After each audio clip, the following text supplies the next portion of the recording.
I'll take that. I'm happy with that. Phew, we're through. It felt tense, but that's okay. How are you feeling about it?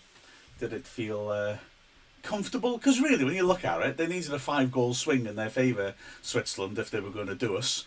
And they got nowhere near it. Well, the closest they got was 3. But did it feel that comfortable? Right, Llama Dog Games, straight in with something I agree with wholeheartedly. Never a red. 100% agree. Absolutely. I mean, okay, Peter Walton's comment saying that that's now the instruction, that's how it's supposed to be done. Well, that wasn't applied yesterday, was it? When Gerard Moreno won a penalty and it was trodden on with the, on his ankle with force. I mean, his ankle, we could see his leg and his ankle bend. I mean, that was dangerous, that was. So that wasn't a yellow even. Why does Ampadu get a red? I must be honest, my reaction when I first saw Ampadu's challenge was good lad. Because we'd lost the ball in transition. We were in a dangerous position. We were really open. Italy had players pouring forwards. And Ampadu, I thought, took a yellow card for the team. And I was thinking, good lad, spot on. We stopped the breakaway. I didn't cross my mind for a second that it'd be red anyway. So I was surprised. I mean, it's okay. If Peter Walton is saying those are the instructions, I think you should always take him with a pinch of salt. He always agrees with what the referee said, in my opinion. He's very cautious. But, those are poor instructions, I think, to be honest. There's too much fiddling with the rules, I think, at the moment to make VAR legitimate by almost saying, well, any handball's handball, any contact's a foul. So it's reducing it to a sort of matter of fact rather than a matter of judgments by officials. And I think that's wrong.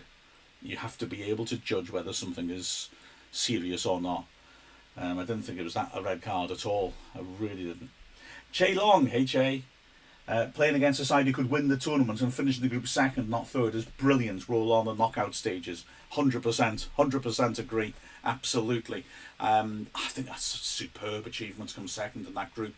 Switzerland and Turkey are genuine dark horses.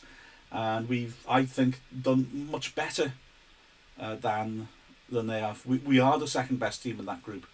And there's a few reasons why I think that. Well, I mean, Turkey certainly weren't. And I know Switzerland looked better against us, but, I mean, and I accept Italy rested a lot of their players, but they've got a lot of momentum and a lot of quality in there. And with both Switzerland and Turkey, I thought what happened basically was Italy piled it on, put them under intense pressure, and then once they got the first goal, they caved in. And Italy just kept scoring until they got to 3 and the game was over, and then they took the foot off the gas because why bother wasting energy? We're the only team that put up resistance, I thought. They didn't make as many chances as it felt. When you look back at it, Ward's made a couple of good saves, a couple of saves that you'd probably expect him to, but they were sharp. They hit the post and they scored a goal, and there were quite a few flashing across the face that no one got on the end of. So, I thought Wales did very solidly. And I accept that the Italians rested some players, but like I said, the calibre of players like Chiesa, Belotti coming in, Pessina, I thought that was terrific. And I'm delighted we come second rather than wait for the whole third place thing. It's nice to just get it done and be able to enjoy the week rather than be watching all the other results. Even though 4 points surely would be enough, I still couldn't help looking at all the other groups and thinking, I'd like this team to win or that team to win. Now we can relax. Tom Scott, 2.0 Communist Edition. Not a fan of the Italians anyway. Too many flamboyant hand movements. They doubled down on that, of course, by bringing back Verratti. I mean, again, Verratti, great midfielder. So the quality was upped in that respect. And Verratti, well, they didn't actually show any close-ups of him. But Verratti is the king of the annoying hands in prayer, wave at the ref thing. And he drives me nuts, Verratti, I've got to say, when I watch him play. He's always the first one in the ref's face, no matter what decision, no matter how correct the referee is. So, yeah, they didn't show much of him, actually. Shocking, isn't it? But quite right, Tom. I wonder what car they drive. Llama Dog Day games. What facilities are they working on at the racecourse? Well, there's the stuff that they've said. The quick answers, I don't know. I'll be honest with you. There's the stuff they're talking about, obviously, on the website, that the pictures all being relayed, isn't it? They're putting in the advertising hoardings properly, because I don't think it showed up really from the stream, but when you were walking along them, at the racecourse, they've not been fully installed, and they're a bit jagged and a bit at an angle as well. They've just had to put them up temporarily, but now they're digging the pitch up, they can put those in as well. This astroturfing of the dugouts, so fair enough, so cut down on the wear and tear. And this thing about expanding, and I'm not quite sure about this, expanding the grass area seems to be behind the goals. I've got to be honest, I'm not comfortable with this. Maybe when I see it, it'll be okay. But the idea that it'll help us to have other sports at the ground, do I want other sports at the ground? Not massively. The Crusaders experiments didn't go well for us, and I'd rather the Cop and the Wrexham stand are right on top of the pitch, so we've got a nice and intimidating atmosphere, and the fans get a great view. So I don't know about that. Well, let's see what that is. I don't know what other stuff is being done. I mean, concourse work, obviously. I mean, the concourse of the Wrexham stand is, it looks like a sort of a gulag from Soviet Russia, doesn't it? So I'm sure, anything you can do with that is going to upgrade it. So I don't know. Let's see. I don't know though. There's the honest answer beyond that. And the club shop obviously is getting a big refitting. Rob Davis, you haven't enjoyed such a defeat. Yeah, I know, it was mad, wasn't it? Yeah, it's hard to relax. You're just sitting there. The logical part of my brain kept saying there's still a lot that has to go wrong for this to not be us going through today. But it's hard to, when you're watching a match, it's hard to relax into it. Afterwards, you can think, yeah, we were never in danger. This person never got near doing what they needed to do. But it was quite scary. And Rob also, Danny Ward, a hero so far, absolutely. The one that hit the post, I think he had covered, to be honest. He's made some cracking saves. He's been in control in the air, and yeah, he's been terrific. And a lot of people are praising the Welsh defensive unit, quite rightly, but a key part of that as well is the goalkeeper, in not just in terms of saving stuff, coming for stuff, but setting that line. When we're defending like that, we don't want to be on the keeper's toes. We need to get out a bit, and he controls that line well. I think we don't defend so deep, even in games like that, where we're essentially inviting them into the penalty area. So yeah, absolutely. Che again, can the pundits start calling us dark horses? A lot of so-called experts said we wouldn't even get a point. I do think we missed more up front for the whole game. Yes, that's very true. Yeah, come on, the dark horses. I mean, we've got an interesting game coming up, haven't we? Either Russia, Finland, or Denmark. Denmark are dark horses, so I'm a bit cautious about them. I would have made us favourites against Russia or Finland, personally. I feel Denmark will do it, actually. They essentially have got a home game against Russia, and if they win it, they'll go through, as long as the Belgians don't drop points to Finland. And of course, Belgium could pick a backup team. But they've already said they're going to be playing Eden Hazard and De Bruyne and Witzel, was it, to give them minutes. So it sounds like there's going to be a fair amount of quality in that team. So yeah, may well be Denmark. Pity, but we've got a chance here. I mean, like I said, we gave Italy, admittedly not the full strength Italy, but still a strong Italy, more issues than the Danes did, than the Swiss did, and that's beyond doubt. So yeah, I think people need to be watching out for us. And who was saying as well about someone missing more? Oh, it was Uche, sorry. Yeah, we did rest some key players. Ben Davies has been outstanding in this tournament. Moore has been outstanding in this tournament. And Mepham's done a good job, really good job. So we picked Chris Gunter at centre-back, I know, in a 3. That wasn't really, that's not really... it's a move that could go wrong, let's put it that way. And he did well. And then we had to play half an hour, 10 men. So we did ever so well with the full-strength team. I think we may have given them a few more problems. Tom Scott, which car would they drive? I know it's a German car, but Mercedes Grosser would fit the Italian team well. Very impressive. Nice. Rob Davis, sorry, it's time for tea. Have to go. Watch later. Not pizza and Perino. Oh, very good. It's Barra Brief and a good cup of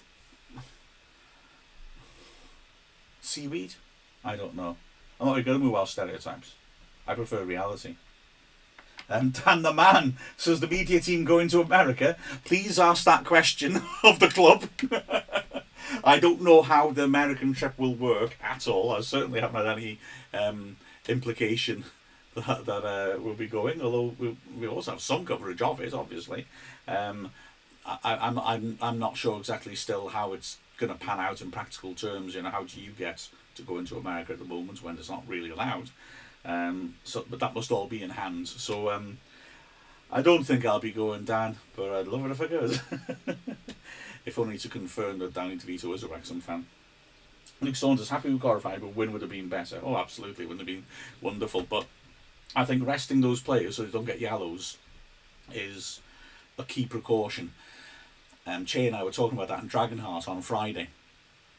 About not about us resting players, but just about how in general, in order to make sure the big players play in the final, the yellows don't get wiped out till after the quarterfinals. So you've got 5 games to avoid a second yellow in. That's an issue, isn't it? So I'm glad that we've protected them and it's worked out okay. And credit to the strength and depth in the squad. I mean, there were points where you felt, you know, we are a bit stretched. Who would you bring on? If you're not going to bring on players who are in danger of getting a second yellow. But yeah, we did well. The decision works, and we're through. So fantastic. I was hoping Sidigo would come in and just throw one into his own net, do a bit of an Enkelman, but oh well, never mind. I particularly enjoyed the time-wasting triple substitution, and I kept an eye on that. Adding in as well that Italy made a change at the same time. It took 2 minutes. Exactly 2 minutes, and the ref only added 3 minutes on, despite the fact there were substitutions all through the second half and the red card. So well done, ref. Top incompetence there. I wouldn't have wanted 6 minutes added on. That would have got me a bit edgy, I think. I think that certain things came in our favour. The fact they rotated their squad, obviously. The fact that they, I think, didn't pursue the game in the closing minutes as they might have done. Although some of them, because he were hungry. Easy Belossi was desperate for a goal, wasn't he? He wanted to make a point. And also that I think they lost certain important balances in their attacking play. There's a good article on the Athletic after their last win, Italy, showing how they have a sort of 5-man attacking unit but it's not quite how you expect. So it's got like 3 pushing on and 2 looking a bit deeper to go into channels, like a W shape. But it's obviously through the middle you've got Immobile, and then you've got in the channels on one side Berardi will stay out wide, which allows, hang on a second, have I got this the right way around? Yes, I have. And that allows full-back play, Belotti rather, to come in to the channel, the gap he creates between Immobile and himself. And then on the other side, Spinazzola, the full-back, goes around the outside because Insigne likes to come in. And so there's this rotation of movement. Well, they denied themselves that, didn't they, today? Because Emerson on the left-back and he's left-footed. In front of him was Bernardeschi, he's left-footed.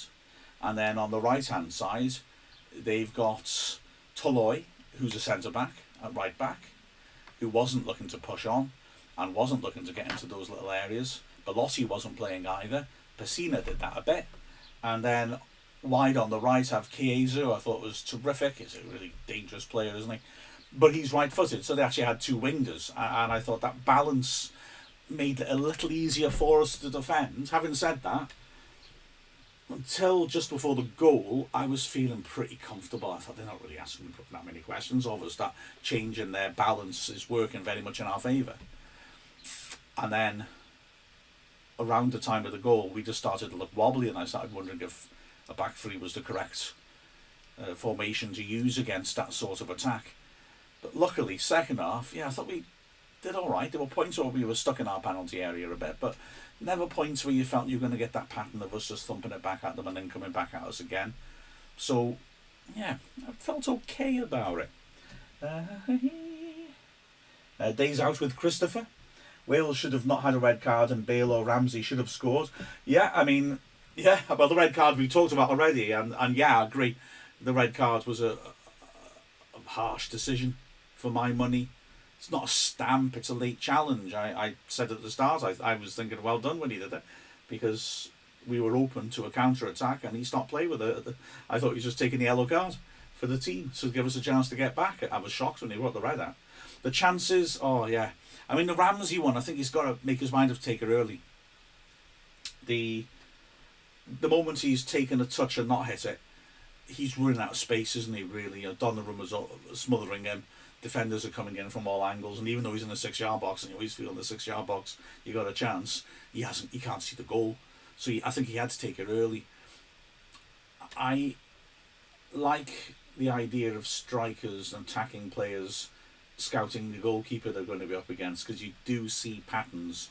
And I mean, Ramsey's finish against Turkey was good because the Turkish keeper was constantly coming out and doing the starfish handball goalkeeper, just spreading himself, and if you keep it low, you've scored because he's jumping in the air at you.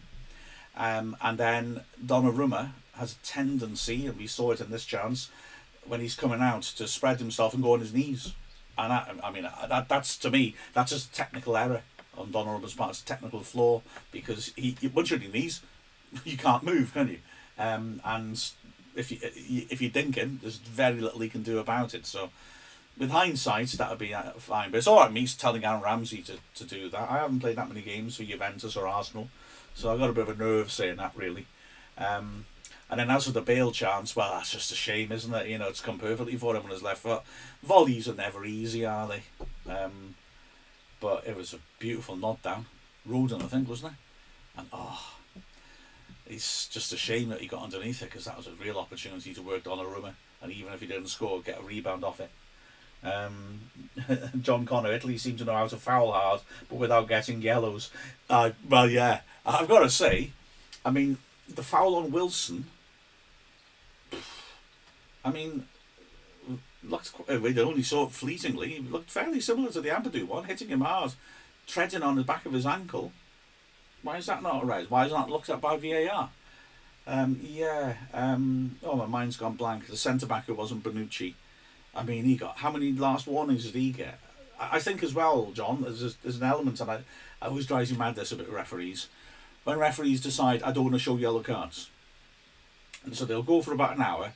People should have been shown yellow cards, but they don't. It's like, oh yeah, look at me, I'm letting the game flow. And especially in these sort of last games, like, oh yeah, I don't want players to accumulate yellow cards. It's not your problem, it's the player's problem. If you want to go in and concede and earn a yellow card, the referee's job is just to interpret the rules and apply them. Not to look after the players, manage the game, I don't think. And so I felt that he was sort of like that. And then what often happens when referees do that is players think, oh, he's a bit soft, he's given us a bit of leeway. They start going in harder and harder, tempers start fraying, or the referee just suddenly thinks, oh, I better show some cards. And I think that's what happened to Ampadu. He's like thinking, oh, it's getting a bit rougher now, oh, maybe I should do something. So he throws a red card out. I mean, that was poor. Yeah, the Italians are quite cute, weren't they, John? I think in a lot of the things they did like that, and there were a few sort of body checking fouls. You know, you hit him with your foot, you get booked. You use your body on him. Maybe you're not going to get that yellow card. But yeah, it was a little inconsistent, the ref, I thought. Che saying for extra coverage of these Euros and everything, Wrexham tunes a Dragonheart on Friday. I strongly agree. We'll be looking back over this game and some more of all the rest of the Euros action this week, and of course any Wrexham developments that might come along. Hartlepool have gone up, of course, after a comedy penalty shootout and a goal by Torquay's goalkeeper. So there might be some movements around for us next week to talk about. Well, I reckon we're pretty much done, eh? Al Scarpa, I'll do another one of these after our round of 16 game. Isn't that lovely to be able to say that we've got a fourth match, at least a fourth match? Okie doke. See you soon, chaps. Lo lo lo lo lo lo lo lo lo lo lo lo.